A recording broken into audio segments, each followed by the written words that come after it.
İyi günler arkadaşlar. Kanalımıza hoş geldiniz.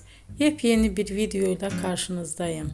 Elçin Sangu ve Barış Ardus'tan yepyeni karelerini sizler için düzenleyip video haline getirdim ve sizlere sunuyorum.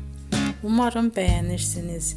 Elçin Sangu ve Barış Ardus Kiralık Aşk dizisinde birlikte rol almış ve herkes tarafından çok beğenilmiştiler. Biz de onların en güzel ve en özel karelerini sizler için hazırladık. Videoların devamını istiyorsanız kanalımıza abone olup sona kadar izlemeyi unutmayın. Hoşça kalın. Bizden bu kadar.